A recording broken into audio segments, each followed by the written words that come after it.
আমরা মানবতাবিরোধী অপরাধের জন্য মৃত্যুদণ্ডপ্রাপ্ত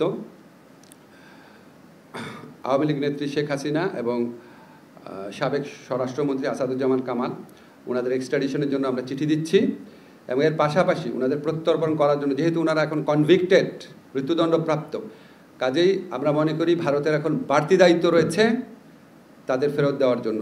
বাংলাদেশের মানুষের বিচারের আকাঙ্ক্ষা সেটা পূরণ করার জন্য এই দায়িত্ব পালনে ভারত যেন আমাদের সাথে এক্সট্রাডিশন চুক্তি অনুযায়ী তার অব্লিগেশন পালন করে, সেই জন্য সেটা স্মরণ করিয়ে দিয়ে ভারতকে আমরা চিঠি দিচ্ছি।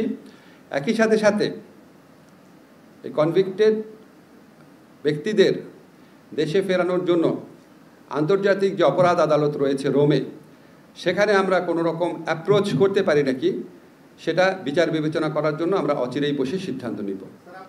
আপনার প্রশ্নের মধ্যে যতটুকু আশাবাদী আছে ততটুকু আশাবাদী আমরা। আইন মন্ত্রণালয় যেভাবে কাজ করছে সেভাবে কাজ করছে। আমরা তো বিচার বিভাগের স্বাধীনতা নিয়ে কথা বলছি। এখন আপনারা যদি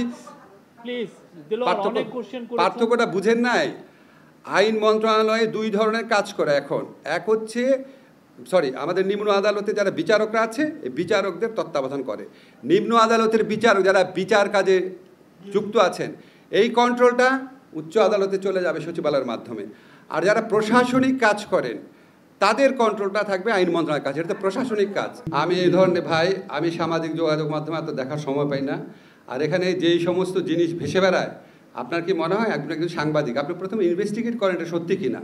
আপনি সামাজিক, আপনি একটা এত বড় একটা টিভি চ্যানেলের সাংবাদিক, আপনি সামাজিক যোগাযোগ মাধ্যমে ভেসে বেড়াচ্ছে বলে আমরা প্রশ্ন করলেন, আপনি এটা ইনভেস্টিগেট করেন, করার পর এটা সত্যি হলে আমাকে প্রশ্ন করেন। আর নাহলে ওই যে সামাজিক যোগাযোগ মাধ্যমে ভুয়া রিপোর্ট করেছে সেটা ছাপিয়ে।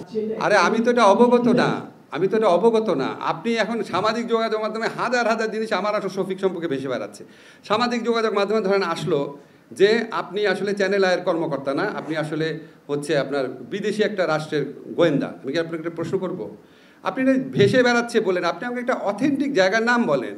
আপনি যদি সামাজিক যোগাযোগ মাধ্যমে ভেসে বেড়াচ্ছে নিয়ে প্রশ্ন করেন, তাহলে আপনি কি 1 লক্ষ ফালতু প্রশ্ন একদিনে করতে পারবেন। কার অসদাচরণ? এটা নিম্ন আদালতে বিচারকরা যদি অসদাচরণ করে, এটা উচ্চ আদালতের সচিবালয়ের মাধ্যমে দেখবে। নিম্ন আদালতে কর্মরত বিচারকরা, যারা প্রশাসনিক কাজে কর্মরত বিচারক আছেন, সেটা আইন মন্ত্রণালয় দেখবে। আপনাদের অন্য কোনো বিষয়ে প্রশ্ন আছে? এত চমৎকার একটা রায় হলো, এগুলি নিয়ে কোনো প্রশ্ন আছে? ধন্যবাদ।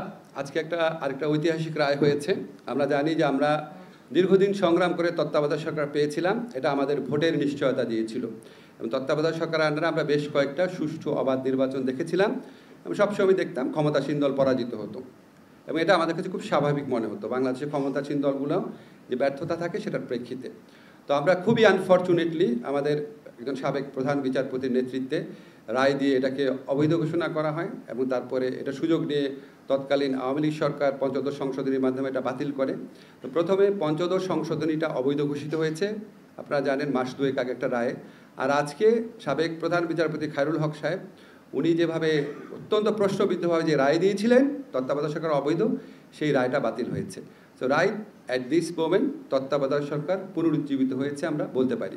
কিন্তু এটা কার্যকর হবে আগামী সংসদ নির্বাচনের পরে, কারণ এখন সংসদ ভেঙে যাওয়ার পর তত্ত্বাবধায়ক সরকার হয়, এখন সংসদের অস্তিত্বই নাই। এবং আমাদের উচ্চ আদালতের নির্দেশ মোতাবেক আগামীতে যে সংসদ গঠিত হবে, সেই সংসদ যখন ভেঙে যাবে তার 15 দিনের মধ্যে তত্ত্বাবধায়ক